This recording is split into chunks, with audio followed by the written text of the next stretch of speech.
Hey everyone, it's James Veigli here. Welcome to another episode of the MBA podcast. And as always, I've got Ash Playsted, the man in black. I'm always in black, most likely too. But like, if you guys can't probably see this, I'm in black. Ash is black. So, how are you, Ash? In black.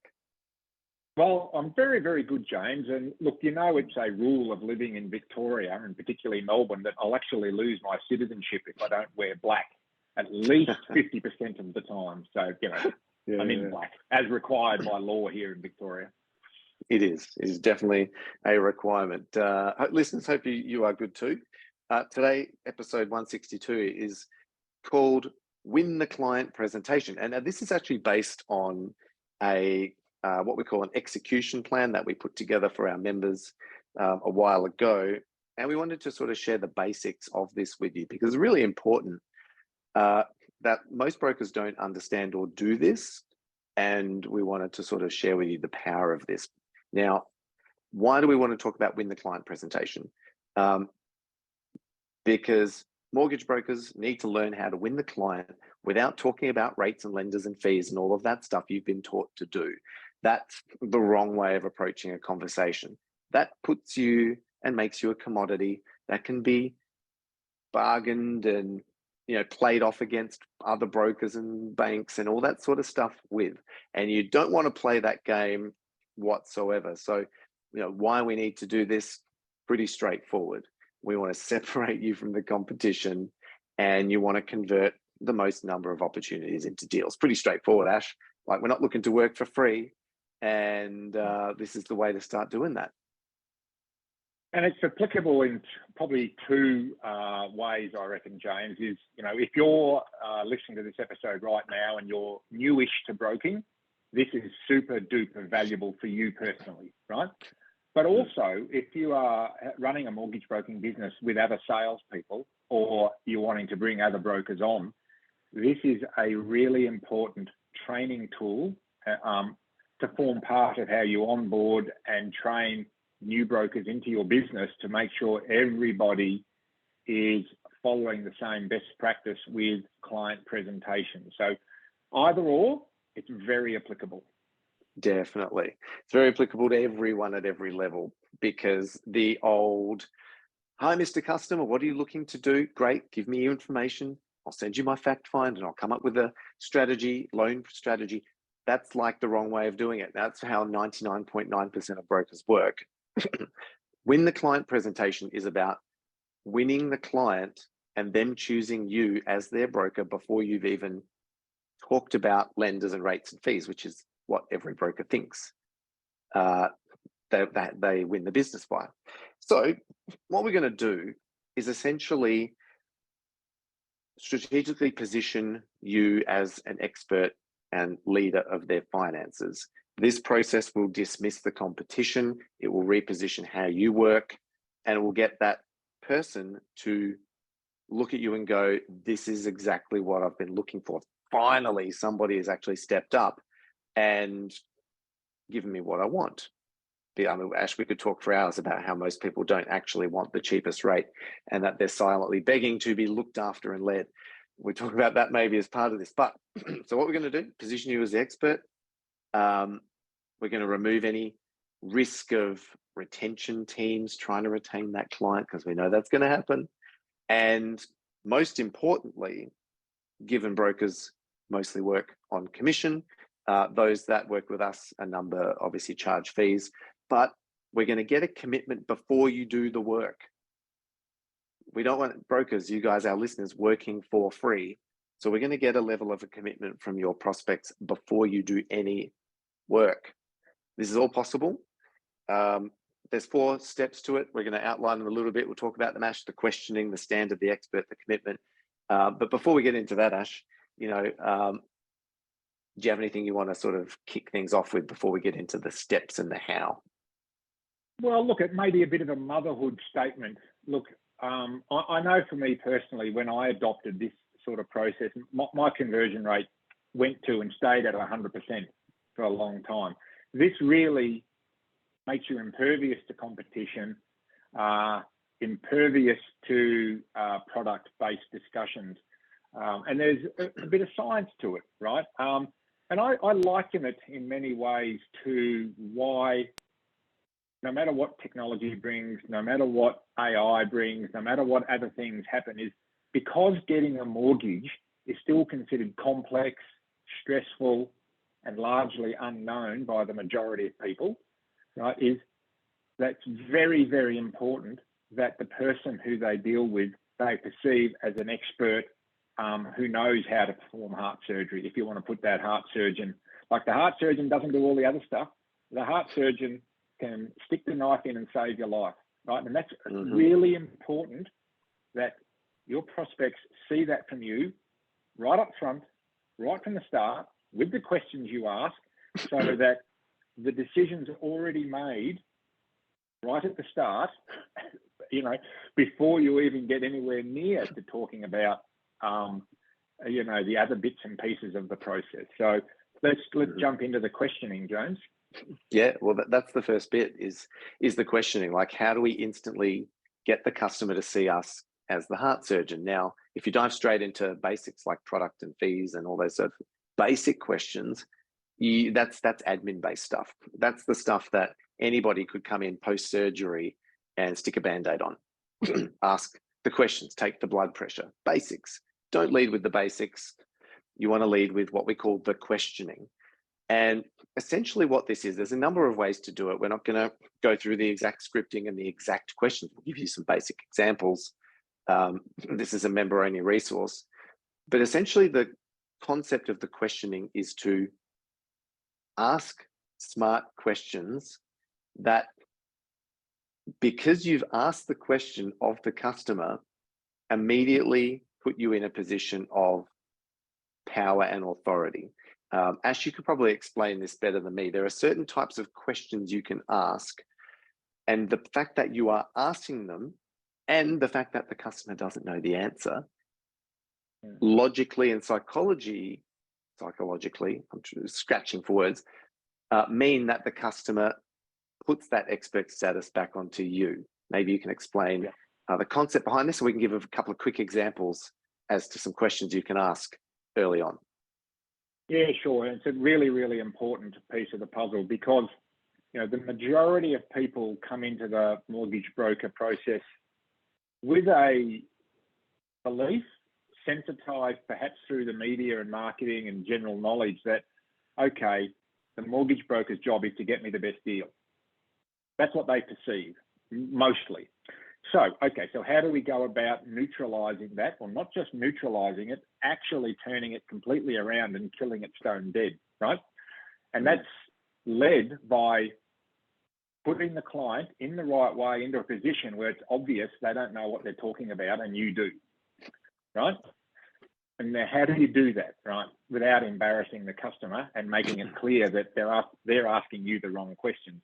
So one of the ways that, as an example, James, might be, you know, when a client sits down and, you know, they've got all their research about all the competition they've spoken to and et cetera, and you ask them, well, what are you looking for in a loan? Because obviously that's what they're there to talk to you about. Not, you know, there's a property, there's this, there's that, but ultimately they believe they're there to talk to you about a loan. So I would always say something along the lines of, well, what are you looking for in a loan? And we know, don't we, James, amongst the things, and I've asked this hundreds and hundreds and hundreds and hundreds of times, and do you know what? The answer to this question never really changes from a basic 3 or 4 things. So if you ask somebody what they're looking for in a loan, one of the things is always the lowest interest rate. Always. Of course. Wouldn't you? Right? So you know somebody's going to answer the question with, oh, look, I'm looking for flexibility, or, you know, a loan that I can do X, Y, Z with, and the lowest rate. So that's always a trigger for me to say, okay, you mentioned lowest rate, so I just want to check with you. Do you actually understand how interest is calculated on a mortgage? And you know what? I've asked this question more than 1,000 times. And do you know how many people I've asked it to that know the answer? 0. I shouldn't have done a visual there, listeners. I'm putting a big 0 up on the screen. Is the 99.999% of people do not know how interest is calculated on mortgages, right? So, and it's not even that important that they do know. What's important is you are killing stone dead the discussion around product and pricing. And you're also neutralizing their mindset that is, oh, your role is an avenue to the best product. No, my role, and this is where we go to the next part of the process, obviously, James. So this is a really powerful way to neutralize that mindset and take it in the direction you want it to go, which is you are an expert, an unrivaled expert, but your job is not to be a product provider. Your job is to be, you know, what we talk about next.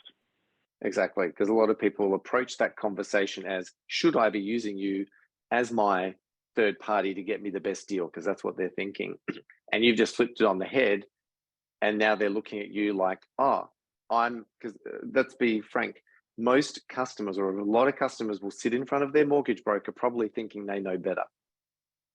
And that this person is just going to help me apply for the loan and push some paperwork.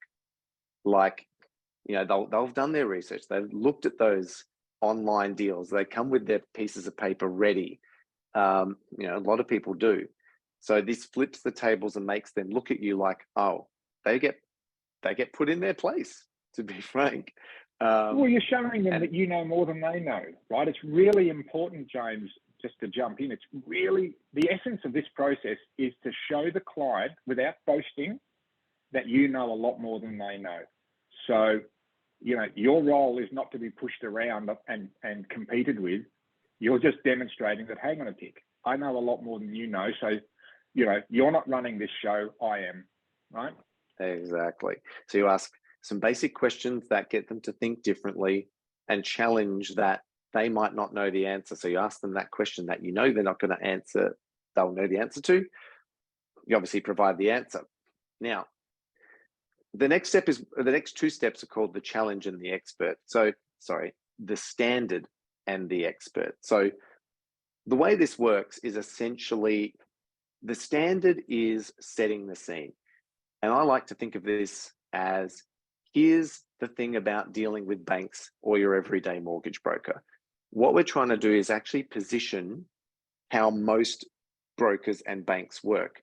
Now, it kind of sounds a little bit mean, but what we're really looking to do is discredit the competition in a nice way. Here's what most brokers do. This is how most brokers and banks work. They are taught to follow a process. They're taught to punch numbers into a laptop and, you know, provide you with the best rate or deal. They're focused on just getting you that short-term outcome, which is a loan. You know, they sell you a product and they move on. You know, most brokers don't have the skills and systems to be across your long-term best interests, right? And because that's the case, you don't really have anyone in your corner. It's transactional. And you might be missing future opportunities and not hitting your financial goals sooner. So by setting the standard, it's educating them as to how the industry kind of works and how most brokers work, so that when you flip the tables and go, well, here's what we do, and this is where you transition into the expert, and you say, well, this is how everyone else works. Now here's what we do. Yep, we'll get you the best deal. That's assumed. Plus, this is how we work with people long term. You know, this is our client care process. This is our value proposition. This is what we're going to do with you every month or every, you know, indefinitely to help you reach your financial goals. So essentially, you're putting a promise out there that says, hey, you know, as your mortgage broker from this point on, I'm going to be looking after everything so that you don't have to. You don't have to worry about banks and better deals and rates and all that sort of stuff, because I'm going to be across that from now on. And if you never ever need anything from this point on, I'm going to be your point of contact. Do you want to sort of take over, Ash, and deconstruct a little bit that two-part sequence? Yeah, look, and it can be as complicated or as simple as you like. I mean, the way I used to approach this, and hopefully listeners can take away this insight and apply their own version of it. But the way I used to set the scene was to actually openly tell prospects, look, you know, part of this is getting the best rate and the most suitable deal from an array of lenders. That's really important. But you know what? There's 10,000 brokers who can do that. You can probably do that yourself by pressing buttons on the computer, online. So if that's what you want, I'm probably not the right person, right? So I used to position it like that. Now that takes a little bit of deftness, right, to actually tell the client that if all they want is one of 10,000 brokers, that's how I used to discredit the opposition, by the way, James, is never name names. This is just a collective statement that, hey, there's 10,000 brokers who can all do that. Yes, I will do that. I will make sure that happens, but I do a lot more than that, and here's what that looks like. Now, at that moment, you have neutralized the entire competitive marketplace, because nobody can argue with that, right? And once you've gone through that process, the client is yours. And generally, what used to happen is I would look at the client and say, well, and they'd look at me, and there'd be a little bit of this pregnant pause, and it'd be almost, well, what do we do now? I'd say, okay, let's fill out the application and get started. Like it just neutralizes that entire process and takes it down the path that you wanted. So that's how I used to do it. And listeners, you might come up with a version of that for yourself, but I found it a very effective way to neutralize their mindset and the competition, but without speaking ill of competition, which I would never do. That doesn't benefit anybody. Yeah. But it is the truth. Like anyone can get them the best deal. Anyone has got access to 30 lenders. 10,000 brokers can do that. So, but I can do that too. But here's what's different about me. Bang. That's it. Exactly. That's the secret to winning a client over any other broker or bank, is to, set the questioning up so that they look at you. Oh, this person knows more than me. And then you go through the standard and the expert, so that here's how everybody else works. Here's how I work. And by the time you explain that, they're like, well, that's exactly what I want. I don't want that standard. I want what you just said. So when you make them a promise, this is how everyone else works. Here's how I work. How does that sound to you? Does that sound like something you're looking for? And of course, people will be like, that's exactly what I'm looking for. Yes, I'm looking for a good deal, but I want to feel like someone's got my back. Finally, someone's actually just going to look after this, so I don't have to worry about it anymore. So when we step into step 4, which is the commitment, does this sound like something you're looking for? Yes, great.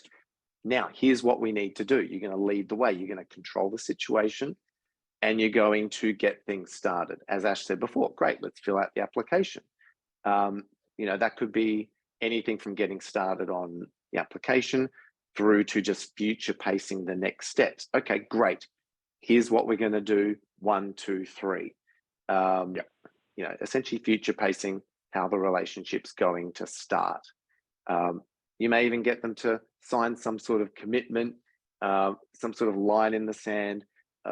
From this point, Ash, as soon as you've outlined how you're going to help them, and you've asked for the commitment, and they've said, yeah, that sounds fantastic. And then you say, okay, here's what we're going to do. Bang, bang, bang, bang, bang. As long as you actually do those things and you follow through, that person is going to be a client for life. And there's obviously a little bit more nuance and ninja stuff we can do as part of this 4-step process. We've got more scripting and more specifics in there behind the curtain for our members. But that's essentially the 4-step process, and it pretty much works every single time. And I think if every broker, success rate. It is. If every broker did this, the industry would be, the level of professionalism and outcomes for clients would be even better, and they're already pretty damn good. So I'd love to get more brokers doing this process, Ash. It's so true, James. And I think even like a natural sort of conclusion even to this discussion is, and I'm speaking to brokers out there that might listen to this that are going, you know what, I'm already good at that. I already know how to do that. I already have a 100% success rate. And a lot of really good brokers are that once they're talking to somebody, they win the business 100% of the time. So I would say that's fantastic. What this is super important for you is this is a methodology for you to build a team on how you train brokers, particularly newer to industry, but brokers generally, as you build out a sales force to start to take the pressure off you being the only one who drives revenue in the business, right? Yep. And I think that the problem that I'm trying to point to here that this alleviates is a lot of really gun brokers try to recruit people that are, that can just mimic them. The problem is you can't mimic individual personalities. You've got to give people a process, a structure, a methodology to follow. That's really important for more experienced brokers that are looking to transition and to build a proper business, to build a team of loan writers or brokers who have a process to follow. The other thing that I want to maybe sort of finish up in my mind is what you said before about this pivot point that this process takes you to in the client journey is so, so important. Yes, it wins you the business every time, but it also means the next step is so much easier. Because I come up against this a lot, like, I've got team members, but I'm uncomfortable sometimes with the client. Are they going to not want to deal with us if they don't think they can get hold of me? That's quite common. But if you do it this way, once clients are at that point where you're moving to step 4, that's when you go, well, here's how the rest of the process happens. And I've never, ever seen a client who has a problem with that. This is a great way to then integrate your process with other team members. Your role in the process is, here's the bit that I do, here's the bit that everyone else does. It's a fantastic pathway into that. It's also a fantastic pathway into fee for service if that's what you want to do, right? Ooh. Some do, some don't, right? Definitely is. So I just want to double down before we wrap, Ash, on that first point, because for the more experienced, those gun brokers that are looking to replicate themselves, we know what happens. We know what you're thinking, listeners. If you're a bit of a gun, what you do is you go, yeah, I already do that. I have a 100% success rate. Now, when you try and train somebody else to be like you, I know this is what's happening, Ash. What they do is they train them on the process. Like, you sit down, this is the meeting, we get the fact find, we do the research, but they actually neglect all of the magic that they're doing. I think the top gun brokers don't actually realize they're probably following variations of this naturally. And that bit they don't systemize and train in other people. They just train the process of broking. They don't bottle and systemize the magic. So if you want to turn an everyday broker into a magician that can, like, it's those brokers that can just walk the talk, that can sell ice to Eskimos. To scale that is almost impossible. You need another unicorn, unless you've got a process like this to take anybody off the street that's a competent broker and turn them into a magician with the right questioning and positioning process. So I just wanted to double down on that because it's there's some gold in that. I just love that so much. Like, that is so valuable. If you don't take anything away other than that from this episode, this is a great tool for people that you want to put into loan writing or broking positions that aren't necessarily outgoing, gregarious people, and they struggle with, how do I make the sale? You don't even have to make the sale. And it doesn't matter whether you're introverted, extroverted, quiet, talkative, experienced in lending, not experienced in lending. This process is applicable no matter what your personality or character traits may be. That's why it's such a valuable, you called it bottling the magic. Yeah. And that, if you combine this with really good process, which obviously is important, then you've got a formula for culture, that framework that fosters productivity and success and confidence in your team and your customers. This is the way to do it. You betcha. And listeners, we've sort of briefly gone through this execution plan. This is one of the frameworks that we have in that our members get access to. If you want access to stuff like this in full and dozens of things just like this that you can deploy in your business, then go over and have a look at working with us, because there's a lot of this stuff behind the scenes that can shortcut your success. So jump across and have a chat with us. Look at what we've got. There's a lot more to it. So, Ash, this has been fun to go through this resource with our listeners, and I guess we'll see what we have in store for next week. But until then, Ash, have yourself a good week. Listeners, stay cool, and looking forward to next week. Yeah, great discussion. Hope everyone got some value out of that one, James. And yeah, I'll see you next week. Sounds like a plan. All right, everybody. Until then, bye for now.